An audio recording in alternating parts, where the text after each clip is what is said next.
యోబు గ్రంథం యోబు గ్రంథాన్ని మనం ఆలోచన చేద్దాము. మనందరికీ తెలుసు, యోబు గారు మరి ఎన్నో శ్రమలు, ఇబ్బందులు, కష్టాలు, శోధనలు వాటన్నిటి గుండా వెళ్ళాడు. మరి మొట్టమొదటగా యోబు గ్రంథాన్ని మనం చూసినట్లయితే బాధ, విశ్వాసము మరియు దేవుని యొక్క సార్వభౌమాధికారం అనేటువంటిది మనకి కనపడతా ఉండిద్ది. ఏ విధముగా యోబు గారికి బాధలు వచ్చాయి, ఏ విధమైనటువంటి విశ్వాసాన్ని కనపరిచాడు. ఎందుకంటే విశ్వాసము కనపరచాలి అన్నా కానీ మరి తన యొక్క భక్తి తనకు ధైర్యాన్ని పుట్టించినట్లుగా మనం చూస్తాం. తన యొక్క స్నేహితులు వచ్చి నువ్వు తప్పు చేశావు, నువ్వు తప్పు చేశావు. ఎందుకంటే జనరల్గా మనం కూడా కొన్నిసార్లు ఏమైద్ది అంటే ఎవరికైనా ఏదైనా జరిగిందనుకోండి, యాక్సిడెంట్ అనో లేకపోతే నష్టం అనో, ఆస్తి నష్టం కానివ్వండి, ప్రాణ నష్టం కానివ్వండి, ఏదైనా ఒక నష్టం, చెడు జరిగితే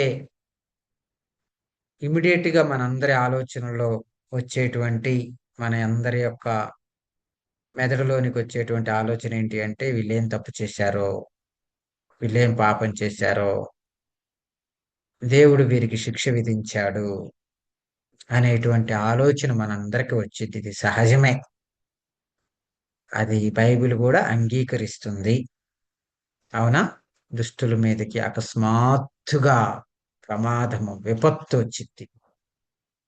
అట్లాంటి విపత్తు, విపత్తే, ప్రమాదాలే యోబు గారి జీవితంలో కూడా సంభవించినవి. కాబట్టి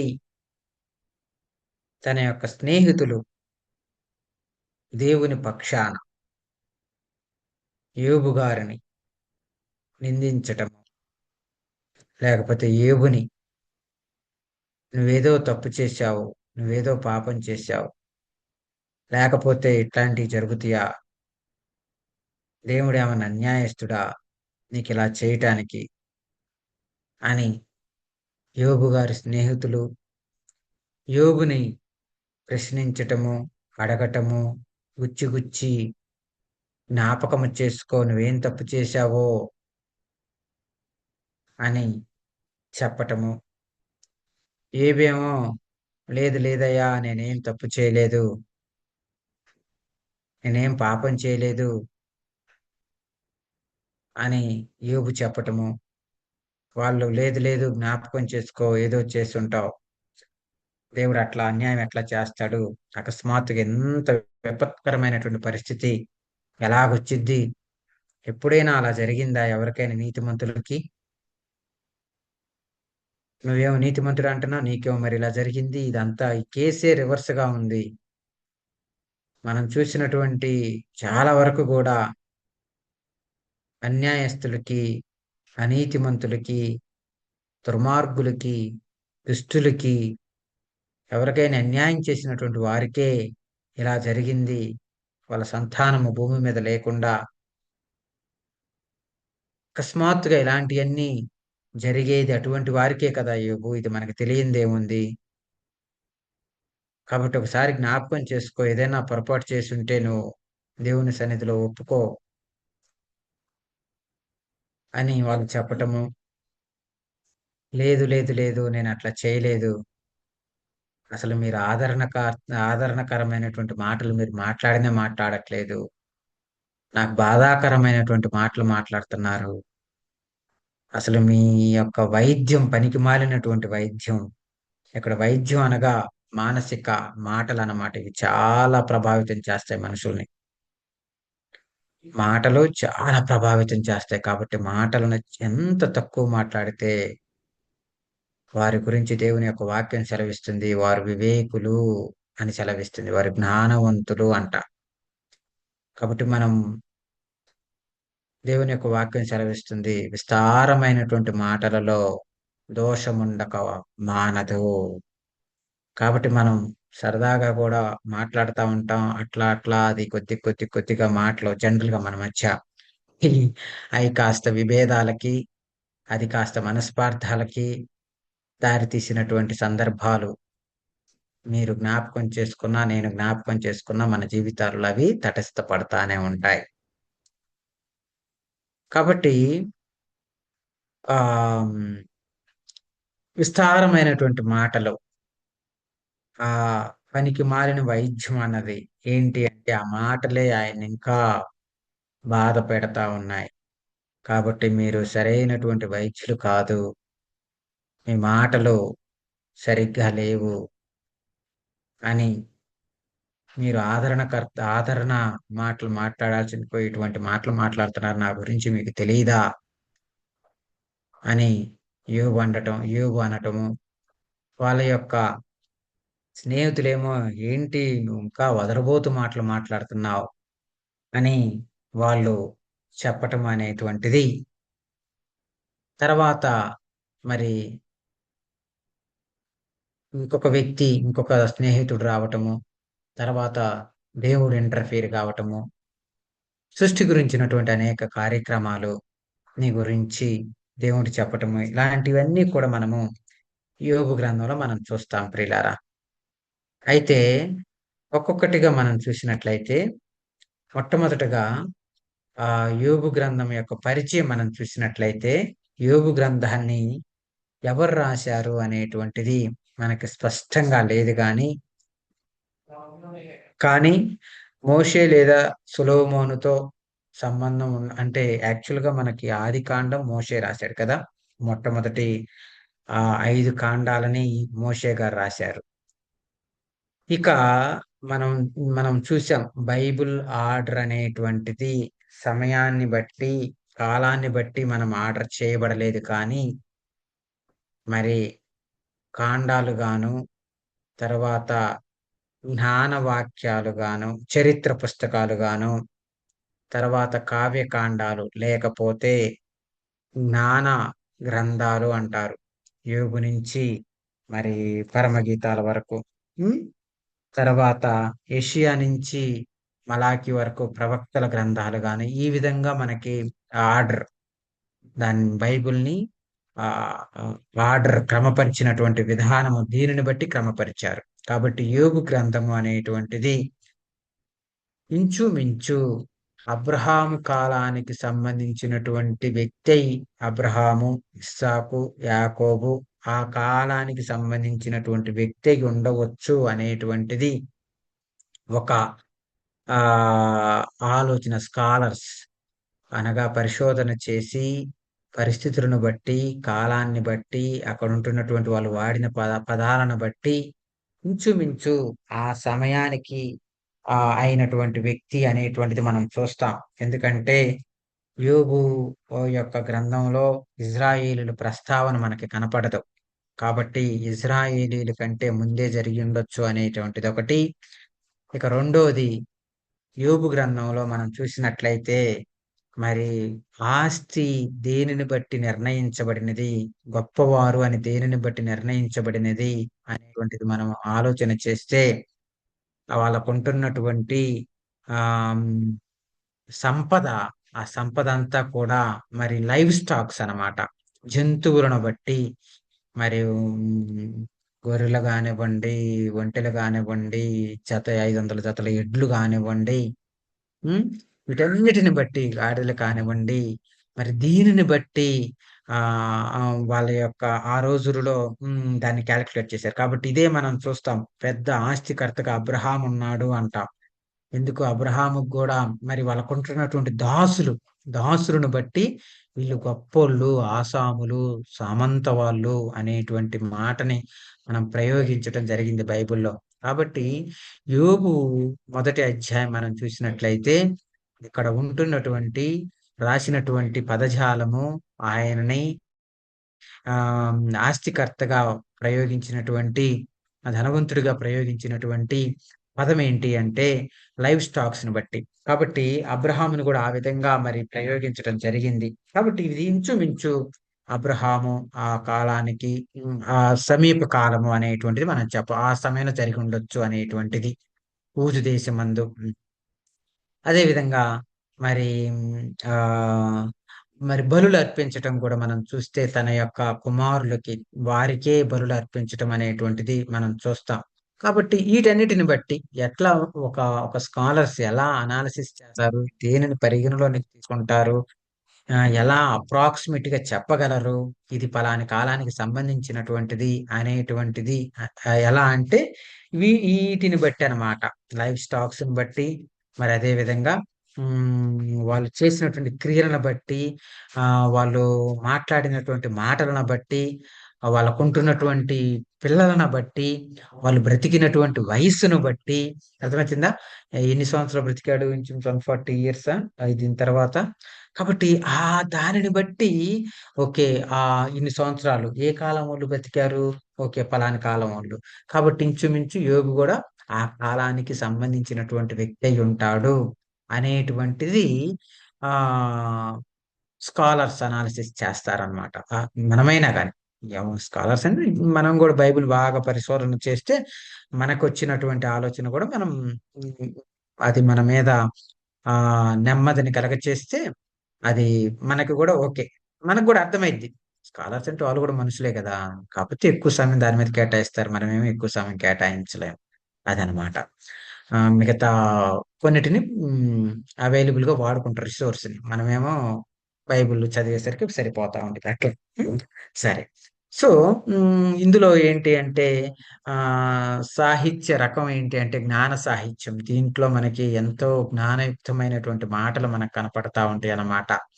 ఎన్నో సృష్టి గురించినటువంటి విషయాలు, మానవుని గురించినటువంటి విషయాలు, మరి జున్ను గడ్డ వలె నన్ను పేరబెడితివి అనేటువంటిది గాని, మరి అనేకమైనటువంటి హ్మ్, విషయాలు మరి మేఘములలో అంతరింద్రియములలో జ్ఞానమును ఉంచినటువంటి వాడు ఎవరు అని గాని, మరి నిజంగా ఇది నేను చదువుతున్నప్పుడు యోబు గ్రంథం అంటే ఫస్ట్ దేవునిలోకి వచ్చినటువంటి సమయంలో, దేవుణ్ణి తెలుసుకున్నటువంటి సమయంలో నేను డిగ్రీ చదువుతున్నాను బయోకెమిస్ట్రీ.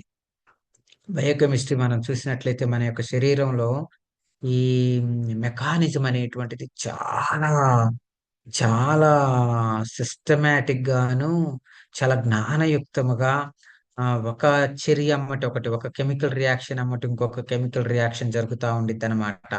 మనం తింటున్నటువంటి ఆహారము అది ఎలా జీర్ణం కావాలి, ఎలా జీర్ణమైతుంది, ఆ జీర్ణం కావటానికి ఎన్నెన్ని యాసిడ్స్ కానివ్వండి, ఎంజైమ్స్ కానివ్వండి, మరి ఇవి రిలీజ్ కావటము, కోఎంజైమ్స్ అని, మరి అవి ఎలా అబ్సార్ప్షన్ జరుగుతుంది. ఇవన్నీ కూడా అబ్బో! అది ఒక పెద్ద అది మనం ఆలోచన చేస్తే చాలా అబ్బా! ఇంత జరుగుతుందా అనుకుంటాం.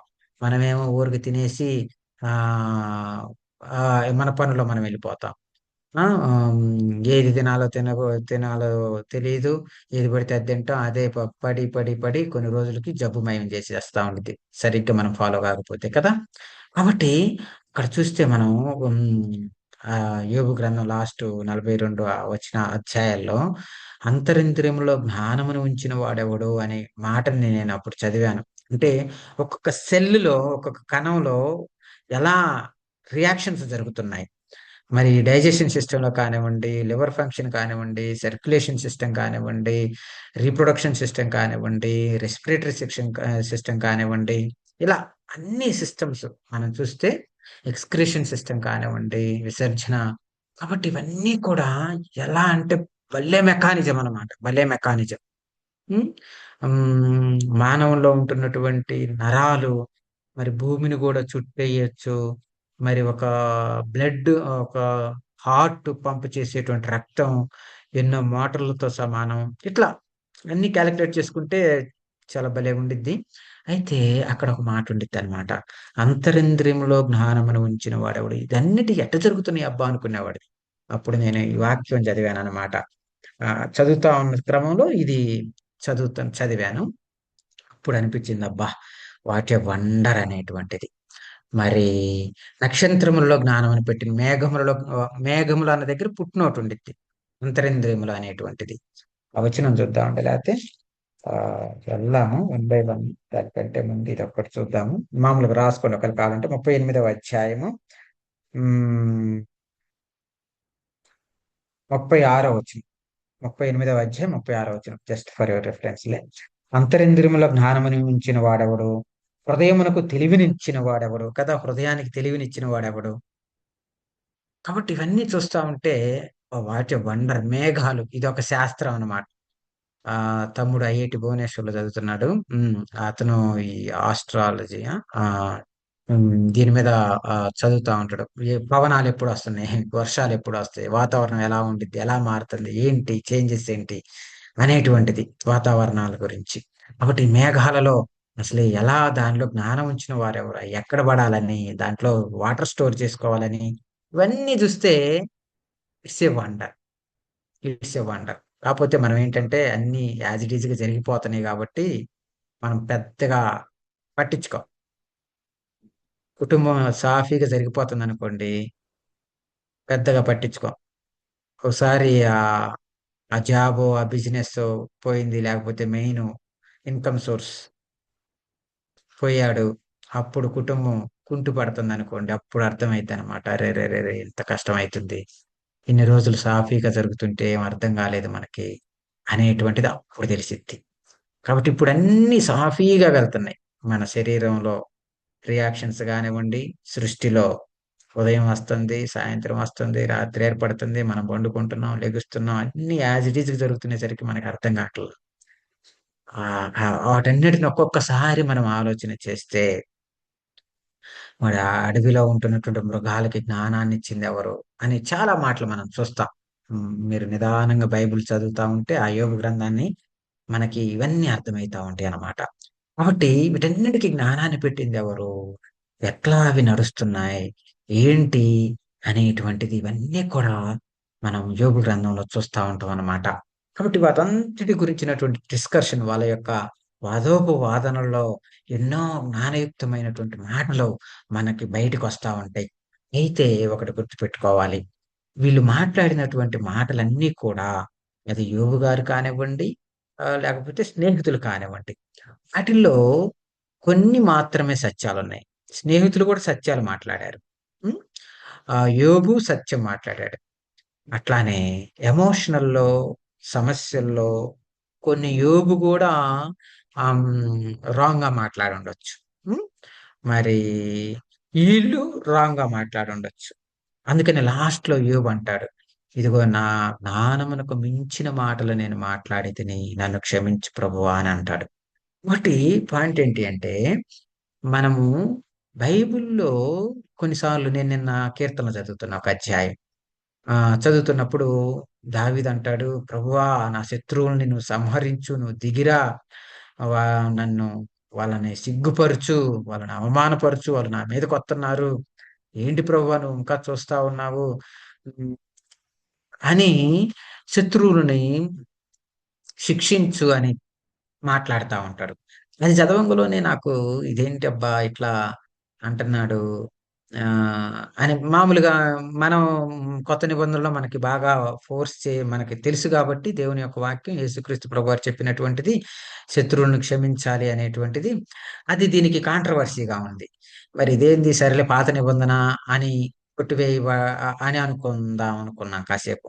సరేనని ఆ కీర్తన గ్రంథం అబ్బాయి, అది కామెంటరీ బుక్ ఉండిద్ది అనమాట, ఒక్కొక్క అధ్యాయం గురించి స్పెసిఫిక్ గా ఉమ్, రాసినటువంటి పుస్తకం. ఆ అది చదివాను. అది చదివితే ఆ అందులో కొంతమంది ఏం చెప్పారు అంటే, దీనిని తప్పు పట్టినటువంటి వాళ్ళు కూడా ఉన్నారు. ఎందుకంటే లేవి కాండంలోనే నిన్ను వలె నీ పొరుగు వాడిని ప్రేమించాలి అని కూడా ఉంది. కాబట్టి దావీదు ఇలా మాట్లాడటము కరెక్ట్ కాదు అని కొంతమంది భావన. కొంతమంది ఏమో ఉమ్, ఉమ్, ఓకే, అతను స్ట్రెస్ లో ఉన్నాడు, ఇబ్బందుల్లో ఉన్నాడు, సమస్యల్లో ఉన్నాడు, అతని ప్రాణం మీదకి వచ్చేసింది, ప్రాణ భయంతో ఉంటున్నాడు, కాబట్టి దేవుణ్ణి అడుగుతున్నాడు సహాయం చేయమని అని. అలాగని అతను దావీదు రాజు అయినప్పుడు వాళ్ళని ఏం శిక్షించలేదు అని వాళ్ళ ఆలోచన. కాబట్టి మనం అర్థం చేసుకోవాల్సింది ఏంటి అంటే, నాకు అర్థమైంది ఏంటి అంటే, ఆ బైబిల్లో ప్రవక్తలు కానివ్వండి, రాజులు కానివ్వండి, వాళ్ళు మాట్లాడినటువంటి మాటలు దేవుడు యాజ్ ఇట్ ఈస్‌గా లిఖించటం జరిగిందనమాట. అయితే హ్మ్. అల్టిమేట్‌గా ఓవరాల్ థీమ్ మనకు బైబిల్ ఏం చెబుతుంది అనేది దానిని బట్టి మనం వెళ్తా ఉండాలి. ఆళ్ళు ఆ సిట్యుయేషన్‌లో ఉన్నప్పుడు మనం ఏ విధంగా ప్రార్థన చేస్తామో, అవునా? మన కుటుంబంలో ఏదైనా నష్టం, తీవ్ర నష్టం జరిగిందనుకో, ప్రభువా నాకే ఎందుకు చేశావు? ఏంటి ప్రభువా నువ్వు ఉన్నావా? లేవా? అని అంటాం. అంత మాత్రాన వినేటువంటి వాడు మనం ఆమెను ఫాలో అయితున్నప్పుడు, నిజమే కదా! ఈయనే అట్టన్నాడు. కాబట్టి ఆయనున్నడో లేడో అన్నటువంటి అనుమానానికి మనం తావివ్వాల్సిన అవసరం లేదు. అవునా? దేవుడున్నాడు. కాపోతే ఆమె బాధ ఆమెది. కుటుంబంలో లాస్ అయింది. కాబట్టి పిల్లలు పోగొట్టుకుందో, తల్లులు పోగొట్టుకుందో వాటెవర్ ఇట్ మే బి. కాబట్టి అట్లా అంత మాత్రాన అది సత్యము అని కాదు ఆ మాట. ఓకేనా? సో, వీటిని కొద్దిగా మనం పరిగణలోనికి తీసుకోవాలనమాట. దానిని బట్టి మనం కొద్దిగా చదువుకుంటా ఉంటే దేవుడు మనకి జ్ఞానాన్ని తెలియచేస్తా ఉంటాడు. ఆహ్, మనం ఏ విధంగా అర్థం చేసుకోవాలి అనేటువంటిది మనకి హ్మ్, తెలుస్తా ఉండిద్దనమాట. ఎందుకంటే ఈరోజు చాలామంది బైబిల్‌ని వ్యతిరేకంగా కొన్ని మాటలని చెప్పి, చూపించి మీ బైబిల్‌లో అలా ఉంది, ఇలా ఉంది అని రైజ్ చేసేటువంటి వాళ్ళెక్కువున్నారు. దానిని బట్టి విశ్వాసాన్ని కోల్పోయేటువంటి వాళ్ళు గూడా ప్రాపర్ స్టాండర్డ్స్ లేకపోతే విశ్వాసాన్ని కూడా కోల్పోవాల్సినటువంటి పరిస్థితి ఏర్పడుతుంది. అవునా? మరి లోతు ఎందుకు అలా చేశాడు? అంటే లోతు చేసింది రాయించాడు. నోవాహు చేసింది రాయించాడు. అంతేగాని వాళ్ళు మనకి చేయమని చెప్పటంలా. అర్థమైతుందా? వాళ్ళు చేసిన తప్పుని రాయించాడు. దావీదు చేసిన తప్పుని రాయించాడు. దావీదు ఎందుకు అలా చేశాడంటే మనం ఏం డౌట్‌లో పడాల్సిన అవసరంలా. దావీదు చేసిన తప్పుని రాయించాడు. అలా చేయొద్దు బాబు. దావీదు చేయటం వల్ల దావీదుకి ఎన్ని నష్టాలు జరిగినాయో చూడండి. అలాంటి నష్టాలు మీకు జరుగుతాయని. అంతేగాని హ్మ్. దావీదే అట్ట చేసాడు. నో అయన్నీ కాదు. కాబట్టి ఇట్లాంటివి మనం చాలా కొద్దిగా జాగ్రత్తగా మనం ఆలోచన చేస్తే మనకి ఇవన్నీ గూడా స్పష్టంగా అర్థమైతా ఉంటాయన్నమాట. సో, యోబు గ్రంథ నిర్మాణం అనేటువంటిది ఎలా జరిగింది అంటే, మరి ప్రస్తావన, యోబు గురించినటువంటి ప్రస్తావన, యోబుకు పరీక్ష. కాబట్టి సాతాను ఊరకుండదనమాట. సాతానేంటంటే, "ఎక్కడి నుంచొచ్చావు?" అంటే, "నేను ఇటు, అటు తిరుగుచూ వచ్చాను" అని అంటాడు. దేవుడు గూడా చాలా పౌరుషం కలిగినటువంటి వ్యక్తి, రోషం కలిగినటువంటి వ్యక్తి. కాబట్టి తన పిల్లల విషయంలో ఎవరైనా నిందారోపణ లేకపోతే ఏదైనా చేస్తున్నప్పుడు దేవుడు సహించలేడనమాట. కాబట్టి మరి దేవుడు అంటున్నాడు, "ఇదిగో నన్ నా యోబు సంగతిని గ్రహించితివా? చూసావా? అటు ఇటు తిరిగొస్తున్నానన్నావు. అంతటిని నువ్వు స్వాధీనపరుచుకున్నావేమో. కానీ ఊజు దేశమందు నీతిమంతుడైనటువంటి యోబుని ఆలోచించితివా?" అని అంటాడు. అప్పుడు సాతానేమంటుంది, ఎందుకు ఆలోచించలేదు నాకు తెలుసయ్యా ఆయన సంగతి. నువ్వంతా కంచేశావు, అన్నీ సక్కగా జేత్తంటే నిన్ను తప్ప ఇంకెవరిని పూజిస్తాడు. ఒకసారి తీసేయి అయన్నీ అప్పుడు తెలిసిద్ది ఆయన భక్తేంటో నీకు అని సాతానంటం. దేవుడు మరి, వద్దొద్దొద్దు అట్లేం గాదులే. నేనన్నీ ఆహ్, మామూలుగా చెప్పానులే. కరెక్టే నిజమే తీసేస్తే మళ్ళీ ఏమైతాడో అనేటువంటి ఇది దేవునికి లేదు. ఫస్ట్ పాయింట్ దేవుడికి భవిష్యత్ జ్ఞానం తెలుసు. దేవుడు ఎవరి మీద పడితే వాళ్ళ మీద ఛాలెంజ్ వేయడు. ఆ శక్తి సామర్థ్యం మనలో ఉంటేనే చేస్తాడు. కాబట్టి శక్తి సామర్థ్యాన్ని మనకిస్తాడు కూడా. మనం ప్రూవ్ చేసుకోవాలి. మనం ప్రమోట్ కావాలి. ఆ యొక్క స్టాండర్డ్స్‌కి. ఓకేనా? సో, అన్నప్పుడు మరి దేవుడు రోషం కలిగినటువంటి వ్యక్తి. యెహోవానైన నేను రోషం కలిగినటువంటి దేవుడిని అంటాడు కదా! కాబట్టి ఆయన పిల్లలనన్నా ఆయన ఒప్పుకునేటువంటి వ్యక్తి కాదనమాట. మరి ఫెయిలయితే అంటే ఫెయిలయ్యేవాడు అవసరం గూడా లేదు. ఫెయిల్ గాకుండా మనకు సహాయం జేస్తాడు. ఇంకా మనం ఫెయిలయితా ఉన్నామంటే ఇంక దానికి మనం దేవుడేం చేయడనమాట. కదా! కాబట్టి ఆహ్, హ్మ్, సో, ఆహ్, హ్మ్, అన్నప్పుడు ఆ మాట సరేనని ఆహ్, అవకాశం ఇస్తాడు సాతానుకి. తర్వాత మరలా మీటింగ్‌లో వచ్చినప్పుడు ఏంటి అంటే, కరెక్టే అబ్బా! కానీ ఆయన ప్రాణం ఉంది గదయ్యా! ఆయన శరీరం ఆరోగ్యం ఉందిగా! ఆయనకి ఆ కాన్ఫిడెంట్ ఉంది. ఒకసారి ఆ ఎముకలను గూడా ముట్టు. అప్పుడు చూద్దాం. ఆ బాధలో నిన్నొదులుతాడు. అంటే సరే ప్రాణాన్ని తప్ప ఏదైనా చేసుకో అని చెప్పటం.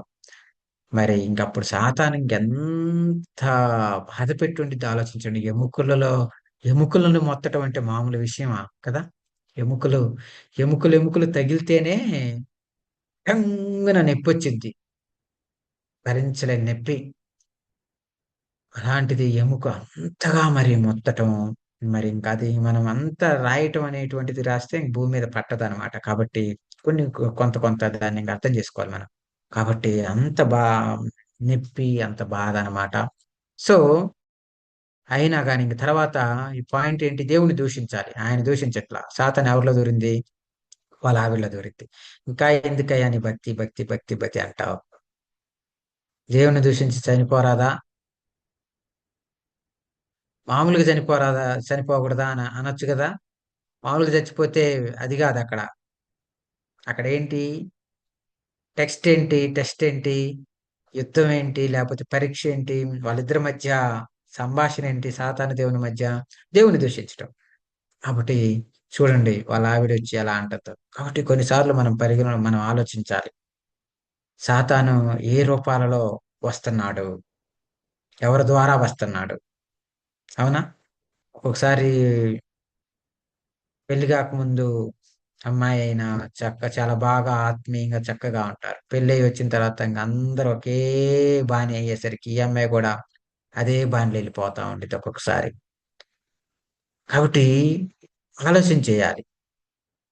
భర్త ద్వారా వస్తున్నాడా? భార్య ద్వారా వస్తున్నాడా? పిల్లల ద్వారా వస్తున్నాడా? యేసుక్రీస్తు ప్రభువారి దగ్గరికి శిష్యుడి రూపంలో వచ్చాడు. ప్రభువా నీకది దూరమవును గాక. నువ్వు మరణమైతానంటావేంటి అని అన్నాడు పేతురు. యేసుక్రీస్తు ప్రభువారు ఏమన్నాడు? సాతానా నీవు వెనుకకు పో. ఓహ్! నువ్వు పెద్దోడివి భలే మంచి మాట చెప్పావు. నాకంటే వయసు ఎక్కువుంది. జ్ఞానం ఉంది నీకు. మరి యెస్ నా మీద ఎంత ప్రేమ నేను చనిపోవడం నీకిష్టం లేదు పేతురు. I love you so much అట్లా. ఏమన్నాడు? సాతానా నువ్వు వెనుకకు పో. ఎందుకంటే దేవుని కార్యానికి వ్యతిరేకమైనటువంటి మాట అది.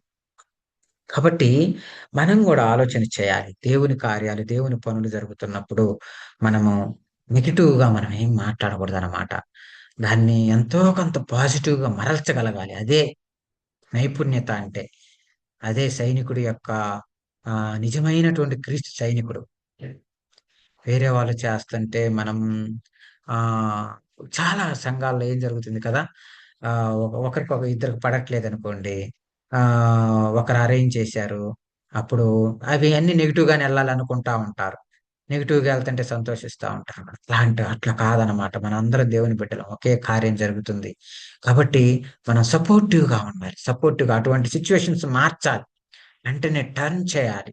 అది యుద్ధంలో యుద్ధ నైపుణ్యత అనేటువంటిది. కదా! కాబట్టి అవన్నీ మనం ఆహ్, నేర్చుకోవాలి. అది ఎందుకంటే ఒక్కడు విని మారినా గాని సంతోషమే. కదా! ఒక్కరు జీవితాన్ని మార్చుకున్నా గాని సంతోషమే. ఆ మీటింగ్స్ వల్ల గానివ్వండి, ఏదైనా బైబిల్ క్లాస్ వల్ల గానివ్వండి, ఏదైనా వాటి వల్ల కదా! కాబట్టి ఇవన్నీ మనం ఆలోచించాలి. సాతాను మరి హ్మ్. ఆ విధంగా దేవుని దూషించి పోరాదా అని అన్నప్పుడు యోబు గారు కూడా భలే మంచి మాట అంటారు కదా! "నీవు మూర్ఖురాలు మాట్లాడుతున్నట్లు మాట్లాడుతున్నావు. దేవుని వలన మేలు అనుభవించినటువంటి మనము కీడు అనుభవించుట తగదా" అంటాడు కదా! కాబట్టి దేవుని వలన మేళ్ళన్నీ వస్తేనేమో దేవుడా! దేవుడా! కీడే వస్తున్నప్పుడు ఏం దేవుడులే నో అది కాదనమాట. అది అది సరైనటువంటి తండ్రి కుమారుల మధ్య రిలేషన్ కాదది. దట్ ఈస్ కాల్డ్ ప్రాఫిట్ అంటారు. Business mind. నీ వల్ల నాకు ఫాయిదా ఉంటే, ఉపయోగం ఉంటే నీతో ఉంటాను. నీ వల్ల నాకు ఉపయోగం లేదు అంటే, నష్టం జరుగుతుందనుకుంటే నిన్నొదిలేస్తాను. ఆ షాప్ దగ్గరికెళ్ళం. లేతే అది ఆళ్ళతో మనం ఇది చెయ్యం. అది బిజినెస్ అయ్యిద్ది. మనం బిజినెస్‌లో లేం. మనం రిలేషన్‌షిప్‌లో ఉన్నాం దేవునితో. సంబంధం, ఫెలోషిప్‌లో ఉన్నాం. కాబట్టి ఫెలోషిప్‌లో ఏంటంటే అది మన మేలు కొరకే దేవుడు చేస్తా ఉంటాడు. కాబట్టి అది నష్టమైనా, కష్టమైనా అది మన మేలు కొరకే చేస్తాడు. యోబు జీవితంలో కష్టాలు, నష్టాలొచ్చినియి కదా! ఆయన మేలు కోసం గాదా! ఇప్పుడు ఆయన గురించి మనం జెప్పుకుంటున్నాం. ప్రతిరోజు ధ్యానిస్తా ఉంటారు. వందల, వేల, లక్షల, కోట్ల మంది. ఆయన గురించి మరి బాధల్లో ఉన్నప్పుడు ఓదార్పు మాటల్లో యోబు లాంటి శ్రమలొచ్చినియి. తర్వాత దేవుడు నిన్ను సహాయం చేస్తాడని ఆదరిస్తారు. యోబుని జ్ఞాపకం చేసి. కాబట్టి మరి యోబు గురించినటువంటి గ్రంథం బైబిల్‌లో రాయబడింది మరి. కాబట్టి ఇవన్నీ మనం చూస్తే ఆయనకి మేలు జరిగినట్టు కాదా? ఫిజికల్‌గా కూడా మనం చూస్తే రెండంతలు ఆస్తి. అవునా? పిల్లలు అన్నీ మరలా యాజ్ ఇట్ ఈజ్‌గొచ్చాయి. ఒక నీతిమంతుడు మరి నీతివంతమైనటువంటి జీవితం జీవిస్తే ఎంత ప్రతికూలమైనటువంటి పరిస్థితొచ్చినా గానీ, మరి ఏ విధంగా ధైర్యంగా చెప్పగలడు అనేటువంటిది యోబుని గురించి మనం చూడగలం. నిజంగా మనం గూడా మనకి గూడా అటువంటి పరిస్థితులొచ్చినప్పుడు, మనం గూడా సహజంగా ఆలోచన చేస్తాం. నిజమే గదా! నేనేదో తప్పు చేసుంటాను. నేనేదో పాపం జేసుంటాను. అందుకని ఇలా జరిగింది. అందులో ఇంకొక నలుగురొచ్చారు. నలుగురు మరి ఏదో తప్పు చేసుంటావు కదయ్యా! అన్నప్పుడు గూడా మనకు కూడా అదే అనిపిచ్చిద్ది. అవునా గదా! మన జీవితంలో ఏదైనా జాబ్ పోయినా, ఇంకొకటి పోయినా ఎందుకిలా జరిగింది? ఏదో తప్పు చేశాం, ఏదో పాపం చేశాం అనేటువంటిది మనకనిపిచ్చిద్ది సహజంగా. కానీ యోబు ఎక్కడ కూడా ఇట్లా వెనికినట్లుగా, వెనికినట్లుగా, తముడుకున్నట్లుగా లేదు. నో నేను బానే ఉన్నాను. నో నేను బానే ఉన్నాను. ఇబ్బంది లేదు. నేను చక్కగా బ్రతికాను. దేవుడే తీర్పు తీరుస్తాడు. దేవుడే న్యాయం తీరుస్తాడు. నేను దేవునితోనే మాట్లాడుకుంటాను. మీరు సరిగ్గా ఇచ్చేయట్లా. మీకు తెలియదు నా గురించి అసలు. తెలియట్లా మీకు అనేటువంటి ఒక ధైర్యం అతనిలో పుట్టి ఉంది. ఎందుకంటే ఆయన బ్రతికినటువంటి బ్రతుకు ఆయన మీద నిందారోపణ మోపటం లేదు. ఆయన మాట్లాడినటువంటి మాటలు, ఆయన చూసినటువంటి చూపులు, ఇదిగో నా యొక్క హ్మ్.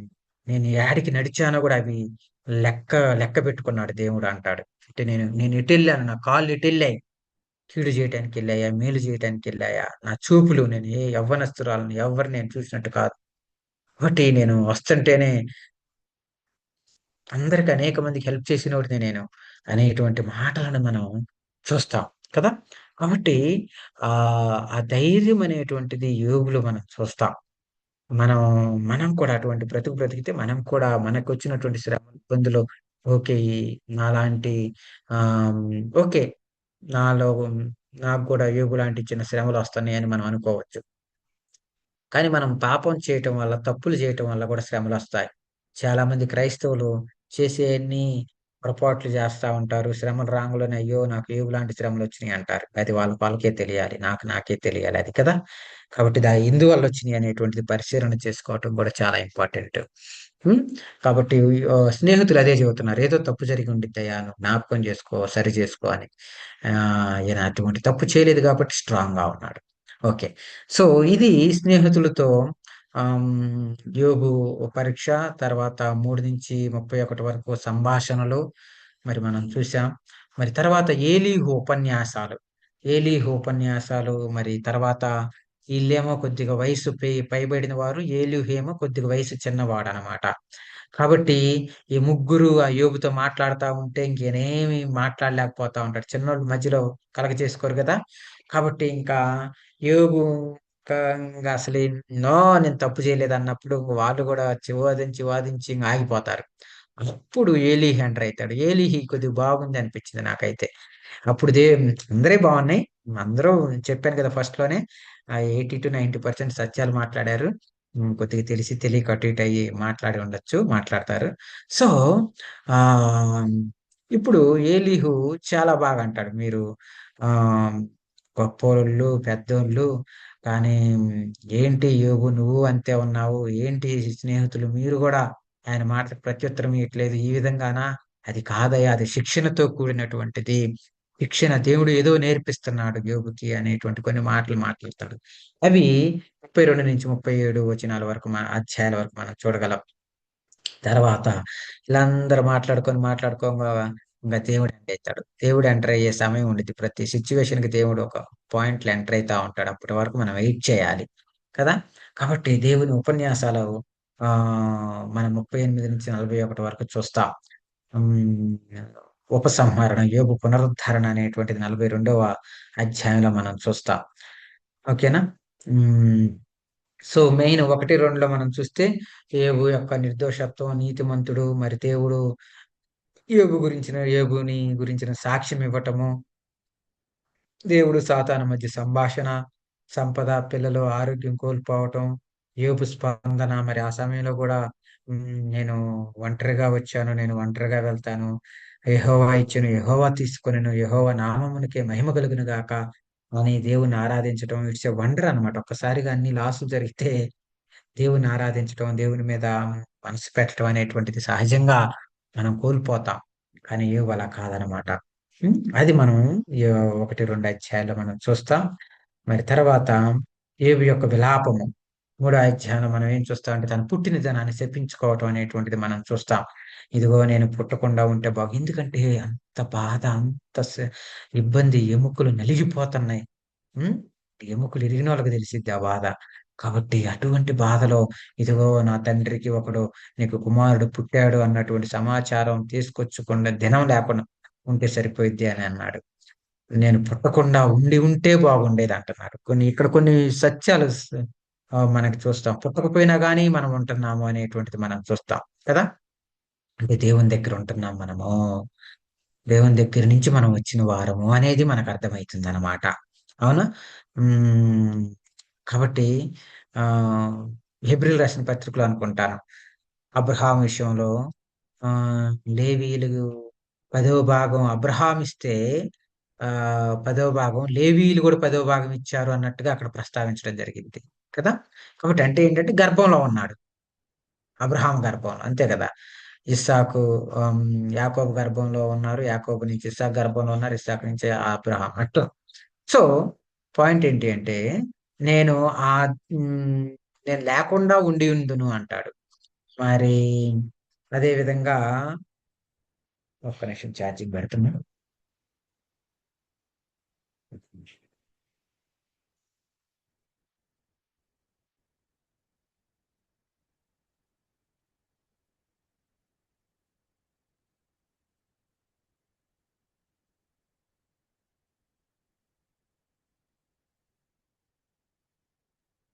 కాబట్టి లేకుండా ఉండియుందును అంటాడు. అదే విధంగా ఆ దినమే, ఆ రోజే లేకుండా ఉంటే బాగుండిద్ది అంటాడు. నాకనిపించింది ఇదేంటబ్బా అనిపించింది. అంటే మనం పుట్టిన దినమే, ఆ రోజే సృష్టిలో లేకుండా ఉంటే, ఆ రోజు క్రియలు జరగవు గదా! కాబట్టి నేను భూమి మీదకొచ్చి ఉండేవాడిని కాదు అంటాడు. అందుకని యేసుక్రీస్తు ప్రభువారు గూడా ఒక మాట అంటాడు. ఏమని? మీరు దేనిని గురించి చింతపడకుడి. ఎవరికైనా గుర్తుంటే చెప్పండి. మీరు దేనిని గురించి చింతపడకుడి గాని ఆహ్, ఆ దినము దాని గురించి చింతపడిద్ది అంటాడు. అవునా? కాబట్టి మనం చూస్తే అద్ ఆ రోజులో జరగవలసినటువంటి క్రియలు, కార్యక్రమాలుంటాయి. ఆ రోజే లేకుండా ఉంటే బాగుండేది అని అంటాడు. కాబట్టి ఈ విధంగా మనం చూస్తే యోబు తన యొక్క పుట్టిన దినాన్ని శపించుకోవటము, నేను పుట్టకుండా ఉంటే బాగుండేది. నేను గర్భంలో నుంచి రాలిపోయి ఉంటే బాగుండేది. ఏంటి ఇంత బాధ, ఇంత కష్టమని అట్లా. బాధలు వాళ్ళు మనుషులే, మనం మనుషులమే. మనకు బాధలొస్తే మనం ఎలా భక్తులు కూడా అలా. కాపోతే వాళ్ళు మనకంటే ఇంకొద్దిగా స్టాండర్డ్స్ హైలో ఉన్నారనమాట. మనం గూడా ఆ స్టాండర్డ్స్‌లో ఉండొచ్చు. నిదానంగా చదువుకొని వెళ్తా, దేవుని మీద ఆధారపడతా, దేవుని చెప్పిన మాటలింటా ఉంటే మనం కూడా మన గురించి కూడా జీవ గ్రంథంలో దేవుడు బుక్కుని రాస్తా ఉంటాడు. జీవ గ్రంథంలో మన గురించి కూడా పుస్తకాలు రాస్తా ఉంటాడు.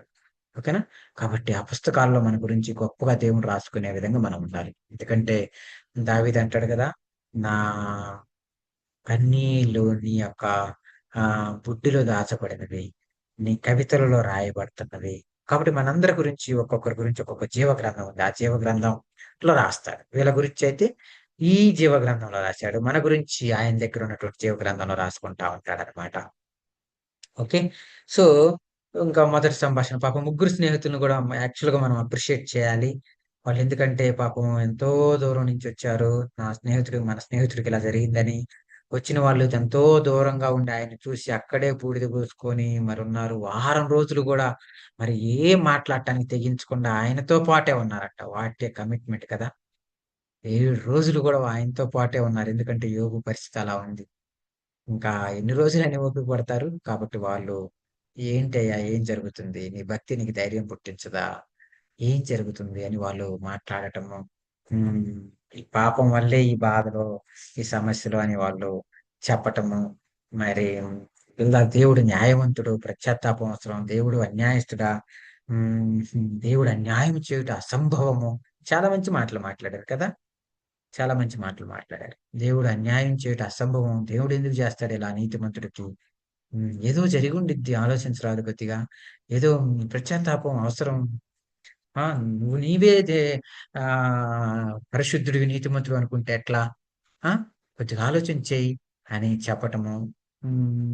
కాబట్టి దేవుడు తక్కువ శిక్షిస్తాడు, దేవుడు శిక్షిస్తాడు అనేటువంటిది వాళ్ళు చెప్పటము. మరి యోబేమో లేదయ్యా, నేను నేను ఏం తప్పు చేయలేదు, నేను నిర్దోషిని అని ఆయనకి ఆయన ప్రకటించుకోవటం అనేటువంటిది మనం చూస్తాం. ఇక రెండో సంభాషణ కూడా 15 అధ్యాయం నుంచి 21 అధ్యాయం వరకు మనం చూస్తాం. స్నేహితుల ఆరోపణలు మరింత కఠినం. అంటే మాటలు ఏం చెప్పాను కదా!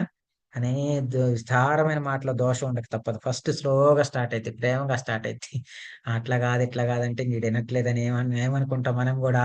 భార్యాభర్తల మధ్య అయినా, కుటుంబంలోనైనా, తల్లిదండ్రుల మధ్య అయినా, స్నేహితుల మధ్య అయినా, విశ్వాసుల మధ్య అయినా గానీ, మాటెందుకు నువ్వు చెప్పేది అర్థం కావట్లేదా? నేను చెప్పేది నీకు అర్థం కావట్లేదా అంటా ఉంటాం. కాబట్టి మరింత కఠినంగా అయితుంది. దుష్టుల అంతంపై వాదన, దుష్టుల సమృద్ధిని యోబు ప్రశ్నించాడు. కాబట్టి దుష్టులు యోబు కూడా ఇక్కడ అంటాడు. దుష్టులు బ్రహ్మాండంగా అభివృద్ధి చెందుతున్నారు. దుష్టులు కి దేవుడు సహాయం చేస్తున్నాడు. వాళ్ళు దాని మీద ఫోకస్ పెడుతున్నారు. వాళ్ళకేం అంతం రావట్లేదు. వాళ్ళకేం ఇబ్బందులు రావట్లేదు. నీతిమంతుడికి ఇబ్బందులు వస్తున్నాయి అనేటువంటిది ఇక్కడ కొన్ని యోబు మాట్లాడటం జరిగిద్దనమాట. కాబట్టి దుష్టులకు అంతం రావట్లేదా అంటే వస్తుంది. వచ్చిద్ది. కాపోతే సమయం అన్నమాట. కొంత సమయం. అది. హ్మ్. మూడవ సంభాషణ చక్రం అన్నమాట. 22 అధ్యాయం నుంచి 27 వచ్చిన వరకు. ఎలీఫజు స్పష్టమైన పాపారోపణలు, స్నేహితుల మాటలు తగ్గిపోవటం, యోబు నమ్మకంగా నిలవటం. యోబులు మాట్లాడుతూ వాళ్ళు తగ్గిపోయారు. ఎందుకంటే యోబు ఇంకసలు తగ్గట్లేదనమాట. నేను తప్పు చేయలేదు అని ఎన్నో రిఫరెన్స్‌లు, ఎన్నో మాటలు, ఎన్నో సత్యాలు, ఎన్నో సైంటిఫిక్ ఎవిడెన్సెస్, ఎన్నో దేవుని యొక్క కార్యాల గురించి, ఆయన యొక్క బ్రతుకు గురించి చెప్పుకోవటం ఎక్కడ తగ్గట్లే. ఎందుకంటే మరింక అంత స్టాండర్డ్‌గా ఉన్నాడు. ఎక్కడ కూడా ఇది చేశాను అనేది తన మనసులోనికి రావట్లా. కాబట్టి ఎందుకు తగ్గాలి చెప్పండి? కాబట్టి అది జరుగుతుందనమాట. అటు ఇంగ యోబు తుది సమర్థన 28 అధ్యాయం నుంచి 31 వచనం వరకు మనం చూస్తాం. 31 అధ్యాయం వరకు జ్ఞానగీతం, మరి గత ఆశీర్వాదాల జ్ఞాపకం, నిర్దోషత్వ ప్రమాణం, ఇవన్నీ కూడా ఈ అధ్యాయాల్లో మనం చూస్తాం ప్రియులారా. తర్వాత ఏలీహు ఉపన్యాసాలు. తర్వాత చెప్పాను గదా! ఆ చిన్నవాడు, వయసులో తక్కువవాడు అయినటువంటి ఏలీహు ఎంటర్ అయితాడు. చాలా మంచి మాట అంటాడు 32వ అధ్యాయంలో. యోబు తన దృష్టి యందు తాను నీతిమంతుడై ఉన్నాడని ఆ ముగ్గురు మనుషులు తెలుసుకొని అతనికి ప్రత్యుత్తరము చెప్పుట చాలించిరి. ఆ ముగ్గురికి అర్థమైపోయింది. ప్రత్యుత్తరం ఇవ్వటం ఇంక ఆపేశారు. యోబు వినేటట్లేడు అని. అప్పుడు రాము వంశస్థుడును, బుజీయుడును, బెరాకేయుల కుమారుడగు ఏలీహు యోబు దేవుని కంటే తానే నీతిమంతుడైనట్లు చెప్పుకొనుట చూచి అతని మీద బహుగా కోపగించెను. కాబట్టి దేవుని కంటే తానే నీతిమంతుడై ఉన్నట్టు చెప్పుకోవడం చూస్తే మనకైనా కోపం వచ్చిద్దిగా. కాబట్టి ఏలీహు కూడా మంచిగా ఆలోచన చేశాడు. మరి అతనికి ఆ విధంగా అనిపించేసరికి కోపం వచ్చింది. మరియు యోబు యొక్క ముగ్గురు స్నేహితులు ప్రత్యుత్తరమేమీ చెప్పకయే యోబు మీద దోషము మోపినందుకు వారి మీద కూడా అతడు బహుగా కోపగించెను. కాబట్టి వాళ్ళ మీద కూడా కోపగించుకున్నాడు. ఈయన ఒక మధ్యవర్తిగా ఏం చేస్తున్నాడు? ఇద్దరి మీద కోపగించుకున్నాడు. అతని మీదేమో యోబు మీద దేవుడి కంటే ఎక్కువ నీతిమంతుడిగా నువ్వు ఆలోచిస్తున్నావు. ఏంది నువ్వు? ఏమైంది? నిజమే, దేవుడే కరెక్టు. దేవుడే న్యాయవంతుడు. నేనేదో తప్పు చేసి ఉంటానులే అంటే ఏమైంది నీకు? ఏందసలు నీ పరిశుద్ధత ఏంది? దేవుని కంటే పరిశుద్ధుడివా నువ్వు? అట్ట చెప్పుకుంటున్నావు నువ్వు అని యోబు మీద. ఈళ్ళేమో ఏంది మీరంతా ప్రత్యుత్తరం ఇచ్చే విషయంలో నిందారోపణ మోపటమే గాని, దూషణ మోపటమే గాని, ఇంకా మీరు వాళ్ళని కొద్దిగా ఆదరణగాను, మరి తగ్గట్టుగా మరి సరేలే ఈ బాధొచ్చింది. రేపు దేవుడు సహాయం చేస్తాడు. దీనిలో ఏదో మేలు దాచుంచాడులే. ప్రతి కీడులో ఒక మేలుండిద్ది అని ఇట్ట చెబుదామని లేదు మీకు. మీరు అంటే యేసుకునే పనిలో ఉన్నారు అని ఈళ్ళ మీద. ఈ విధంగా నేను ఎందుకులే అని చూస్తా ఉన్నాను. మీరేం పెద్దోళ్ళు, నేనేం చిన్నోడిని అని చూస్తా ఉంటే ఏం మీ మాటలేంది ఇట్టుంటున్నాయి అని ఆయన ఇంటర్ఫియర్ అయ్యాడనమాట. కానీ కొన్ని మాటలు చాలా మంచి మాటలు. బాధ శిక్ష కాదు. ఇది శిక్షణ. ఇది శిక్ష కాదు. ఇది శిక్షణ. అవునా? మనకు కూడా ఎప్పుడు అర్థమైంది? బాధల్లో ఉన్నప్పుడే మనకు అర్థమైద్ది. ఇది శిక్షణ అన్నమాట. Training period. ట్రైనింగ్ పీరియడ్ కఠినంగా ఉండిద్ది. అది ఆర్మీ అయినా, ఏదైనా ప్రొబేషన్ పీరియడ్‌లో మనకెలా ఉండిద్ది? కఠినంగా ఉండిద్ది. కొత్త వర్క్ నేర్చుకోవటం. అవునా? కాబట్టి అదంతా శిక్షణ, ట్రైనింగ్ అన్నమాట. కాబట్టి అలా జరుగుతుంది గానీ యోబుకి నువ్వేమో గొప్పోడు అని నువ్వనుకుంటావు. దేవుడి కంటే వాళ్ళు చూడబోతేనేమో ఏదో తప్పు చేశారు, హ్మ్, దోషం చేస్తా ఉన్నారు. ఏందయ్యా ఇది? ఇది కాదయ్యా! అని దేవుడు బాధ ద్వారా బోధిస్తాడు అని 32-37 వరకు చాలా చక్కగా చెప్పడం అనేటువంటిది మనం చూస్తాం. హ్మ్. అందులో ముఖ్యంగా 19వ వచనం, 32, 33 అధ్యాయం చూస్తే, వ్యాధి చేత మంచమెక్కుట వలనను, ఒకని ఎముకలలో ఎడతెగని నొప్పులు కలుగుట వలనను, వాడు శిక్షణము నొందును. మామూలుగా చెబితే వింటారా? తాగుద్దురా, తాగొద్దురా, తాగొద్దురా అంటే వింటారా? వినరు. తాగి లివరు అన్నీ పోయినాయనుకోండి, మంచం ఎక్కాడనుకోండి, అప్పుడు అర్థమైద్ది. తాగి యాక్సిడెంట్ చేసుకొని కాళ్ళు చేతులు ఇరగ్గొట్టుకొని మంచం ఎక్కాడనుకోండి, అప్పుడు అర్థమైద్ది. అప్పటికి అర్థం కాకపోతే ఇంకా చేసేదేం లేదు. అవునా? కాబట్టి ఏదైనా ఎవరికైనా మనకేం అర్థమైద్ది? బాధపడితే గాని బోధపడదంట. కదా! మామూలుగా ఉన్నప్పుడు చెప్పినప్పుడు అర్థం చేసుకొని ఇదయినప్పుడు వాడు జ్ఞానవంతుడు. ఇక బాధపడితే గాని బోధపడదు అన్న పరిస్థితికెళ్తే, అట్లా జరుగుతుందయ్యా! అంతకంటే ఏం లేదు. దేవుడు బాధ ద్వారా బోధిస్తున్నాడు అని ఎలీహు ఉపన్యాసాలు. ఇక 38-39 వచనం వరకు సృష్టి గురించి దేవుని యొక్క ప్రశ్న. ఇంకా దేవుడు ఎంటర్ కావడం అనేటువంటిది మనం చూస్తామన్నమాట. మరి అనేకమైనటువంటి విషయాలు మరి సుడిగాలిలో ప్రత్యక్షమయ్యి వాళ్ళ గురించి హ్మ్, మాట్లాడుతున్న పౌరుషం తెచ్చుకో యోబు. నేను అనేక ప్రశ్నలున్నాయి. నేను భూమికి పునాదులు వేసినప్పుడు నువ్వెక్కడున్నావు? నీకు వివేకం కలిగి ఉన్న యెడల చెప్పుము. నీకు తెలిసిన యెడల దాని పరిమాణం నియమించిన వాడెవడో చెప్పు. పాపం అన్ని బాధల్లో యోబుంటే మళ్ళీ యోబుకి దేవుడు ప్రశ్నేస్తున్నాడు. నేను భూమికి పునాదులేసినప్పుడు ఎక్కడున్నావో చెప్పు అంటున్నాడు. అది చూస్తే 21వ వచనంలో నాకు తెలియదులే ప్రభువా అంటే దేవుడేమంటున్నాడంటే, ఇదంతయు నీకు తెలిసి ఉన్నది గదా! నీవు బహువృద్ధుడువు. నీవు అప్పటికి పుట్టియుంటివి. నీవు మహిమ యొక్క నిధులలోనికి చొచ్చితివా? కాబట్టి ఏంటి అంటే, మనం వాస్తవానికి దేవునిలో ఉన్నాం మనం కదా! అంటే దేవునిలోని అటువంటి వారమే మనం. దేవునిలో ఉన్నాం. కాబట్టి అయన్నీ ఆలోచించట్లా. అందుకనే హెబ్రీయులకు రాసిన పత్రికలో గాని, సామెతలు ఆహ్, ప్రసంగి గ్రంథాల్లో గూడా ఏమనుండిద్దంటే, "నువ్వెక్కడి నుంచొచ్చావో నీకు గుర్తు ఉన్న యెడల ఆ లోకానికి వెళ్ళాలన్నటువంటి ఆలోచన నీకు గలిగిద్ది" అంటాడు. ఎక్కడి నుంచొచ్చావో నువ్వు మర్చిపోతే నువ్వేం వెళ్తావు? అవునా? ప్రయాణాల్లో గూడా మనకి ఇంత సౌకర్యవంతమైనటువంటి గూగుల్ మ్యాపులు, లైట్లు, ట్రాన్స్‌పోర్టేషన్ ఇవన్నీ బాగొచ్చినియి గానీ, ఒక్కొక్కసారి రాత్రులు ప్రయాణాలు మనం చేస్తుంటే గూగుల్ మ్యాప్ గూడా సరిగ్గా రోడ్‌లు ఒక్కొక్కసారి క్లోజ్ చేస్తా ఉంటే, రాత్రుల ప్రయాణం చాలా దారి తప్పితే చాలా ప్రాబ్లమ్ ఫేస్ చేస్తాం. కదా! కాబట్టి ఆహ్, హ్మ్, ఇక్కడ అన్నీ ఆలోచన చేయాలి. ఆలోచన చేస్తే మనకి ఎక్కడి నుంచొచ్చాము అనేటువంటిది మనకర్థమైద్ది అని చెబుతున్నాడు దేవుడు. మనం ఉన్నాము, ఆలోచన చేస్తే మనకర్థమైద్ది. నేనెట్ట చేశాను, ఏంటి అనేది. ఓకేనా? కాబట్టి ఆయన యొక్క శక్తి, మనిషి యొక్క పరిమితుల గురించి ఇందులో మనం చూడటం జరిగిద్దనమాట. 38-39. ఇక ఆహ్, దేవుని రెండవ ఉపన్యాసం 40-41 మరి అస్తవ్యస్తంపై దేవుని అధికారము, యోబు యొక్క వినయం. ఇక్కడ మనం చూస్తే యోబు ఇక అప్పుడంటాడు ప్రియులారా.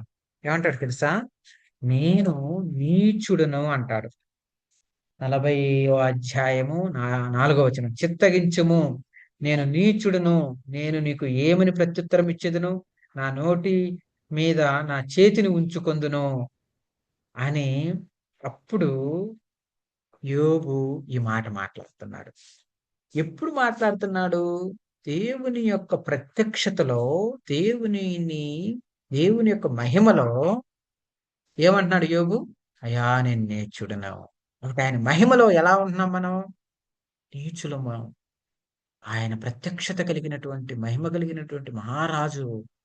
ఆయన ఎదురైతే మన పరిస్థితి ఎలా ఉంటుంది అంటే, మనము అధములము. అందుకనే యోహాను గారు గూడా హ్మ్. దేవుడు ప్రత్యక్షమైనప్పుడు నేల గరుచుకుంటాడు. నేల గరుచుకుంటాడు. 24 మంది పెద్దలు కూడా సింహాసనం ఎదుటికొచ్చినప్పుడు తన కిరీటాలని ఆయన పాదాల యొద్ద పెట్టి సాష్టాంగ నమస్కార పడతారు. యెషయా కూడా అంటున్నాడు, ఇదిగో నా నోరు అపవిత్రము, నేను నీచుడును అని సాష్టాంగ నమస్కారాలు పడుతున్నారు. ఎందుకంటే ఆయన ప్రత్యక్షతలో మనం చూసుకున్నప్పుడు మనము చాలా తక్కువ వారము. మన భక్తి చాలా తక్కువ. మన పరిశుద్ధత, కాబట్టి వీటన్నిటిని చూసినప్పుడు అందుకే అంటున్నాడు, అయ్యా నేను నీచుడినయ్యా, నన్ను నేను ఎక్స్ట్రా మాట్లాడుంటే నన్ను క్షమించు అనేటువంటి మాటలని చూడటం మనం చూస్తాం. ఉమ్, అదే విధంగా మరి 41వ అధ్యాయంలో కూడా మనం చూస్తే ఎన్నో ఉమ్, ఆ, విషయాలు, మకరం గురించి, డైనోసార్స్ గురించి ఎన్నో సైంటిఫిక్ ఎన్నో ఉన్నాయి. సైన్స్, డైనోసార్స్ గురించి, వీటన్నిటి గురించి కూడా మనం చూస్తాం. 42వ అధ్యాయం మనం చూస్తే ఏబు ప్రత్యాతాపను సమస్త క్రియలు చేయగలవనియో నీ ఉద్దేశించినవి ఏది నిష్ఫలము కానేదరని నేను ఇప్పుడు తెలుసుకుంటుని. కాబట్టి ఈ విధంగా ఇక్కడ అంటున్నారు చూసారా, 3వ వచనంలో, ఏమీ నెరుగుక నా బుద్ధికి మించిన సంగతులను గూర్చి మాట్లాడి తిని, నేను మాట్లాడగోరుచున్నాను, దయచేసి నా మాట ఆలకింపము. కాబట్టి బుద్ధికి మించినటువంటి సంగతులను కూడా కొన్ని మాట్లాడానని ఒప్పుకుంటున్నాడు. 42వ అధ్యాయంలో యోబు పశ్చాత్తాపడటం, గాఢమై గాఢమైన ఆత్మీయ అవగాహన అనేటువంటిది అందులో మనం చూస్తాం. మరి 7 నుంచి 17 వచనాల్లో ఉపసంహరణ, యోబు పునరుద్ధరణ, స్నేహితులపై దేవుని గద్దింపు, యోబు వారి కోసం ప్రార్థన చేయటం, మరి యోబుకి దిగున ఆశీర్వాదాలు మనం చూస్తామన్నమాట కదా. దేవుడికి కూడా తెలుసు కాబట్టి స్నేహితుల గురించి కూడా ప్రార్థన చేయటం, వాళ్ళు కొన్ని ఎక్కువ ఇది చేశారు కాబట్టి పాపం చేశారు, వాళ్ళ గురించి కూడా మరి బలి అర్పించమంటాం, క్షమించమంటాం, ఇవన్నీ మనం చూస్తాం. మరి దేవుడు ఆశీర్వదించడం కూడా చూస్తాం, దిగున ఆశీర్వదం. యోబు గ్రంథం ముఖ్య విషయాలు, మరి దేవుని యొక్క సారం, ఆయన ఏదైనా చేయగలడు. అర్థమవుతుందా? బాధ మధ్య విశ్వాసము, మనిషి జ్ఞాన పరిమితి, నిజమైన నీతి అనేటువంటిది ఇవన్నీ కూడా మనము యోబు గ్రంథంలో చూస్తాం. కాబట్టి ఏది చేసినా కానీ ఒకటి గుర్తుపెట్టుకోవాలి, ఏదైనా చేయగలడు. అధికారం ఉంది కదా అని ఏదైనా చేయగలరు ప్రభుత్వాలు. కీడైనా చేస్తారు, మేలైనా చేస్తారు, వాళ్ళ ఇష్టం. కానీ దేవుడు అలా కాదు, ఏదైనా చేయగలడు. సర్వభౌమాధికారం కలిగినటువంటి వ్యక్తి, సర్వశక్తిమంతుడు, ఏదైనా చేయగలిగినటువంటి వ్యక్తి. కానీ ఏది కూడా అన్యాయానికి, అవినీతికి, లేకపోతే అపవిత్రతకి, ఆ పక్షపాతానికి ఎక్కడ కూడా ఆయన యొక్క తీర్పులలో చోటు లేదు. అది that is the special of God. ఓకేనా? అది మనం ఇక్కడ చూస్తాం కదా. యోబు యొక్క నీతి, యోబు యొక్క పరిశుద్ధతని, మరి యోబుకి తర్వాత ఆశీర్వాదాలని, యోబుకి కలిగే బెనిఫిట్స్ వీటన్నిటిని కూడా మనం చూస్తాం కొద్ది రోజులు బాధను అనుభవించినప్పటికీ. ఎస్ కదా. కాబట్టి అది దేవుని యొక్క సార్వభౌమాధికారం. కాబట్టి తద్వారా యోబు స్నేహితులు తెలుసుకోవటం, అదేవిధంగా ప్రపంచం మొత్తం తెలుసుకోవటం, భూమి పుట్టినప్పటి నుంచి ఇప్పటి వరకు కూడా, బైబిల్ రాయించినప్పటి నుంచి మరలా భూమి అంతమయ్యేంత వరకు కూడా చదువుకోవటానికి మంచి అవకాశం కలిగినటువంటిదిగా మనం చూస్తాం కదా. సో అది మనం యోబు యొక్క గ్రంథ వివరణ.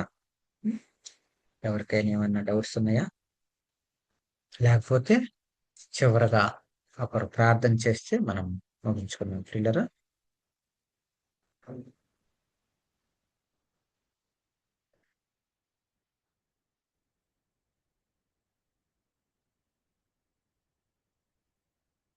చేస్తారు ఎవరన్నా ఒకరు ప్రార్థన? వాసన్న అమ్మా చేయండి, ఇబ్బంది లేదు. మహోన్నతుడ, మహాపరిశుద్ధుడ, ప్రేమ నమ్మకం కలిగిన తండ్రి, మా ప్రభావ మీ దాసుని ప్రభావ మీ సిద్ధు చాటును అడిగి తెచ్చుకొని మాతో మాట్లాడవలసిన ప్రతి విషయాన్ని బట్టి నేను స్థుతిస్తా ఉన్నానయ్యా. మరి యోబు గారి జీవితంలో ప్రభావ అనేక పరిస్థితుల్లో నాయన మా ప్రభావ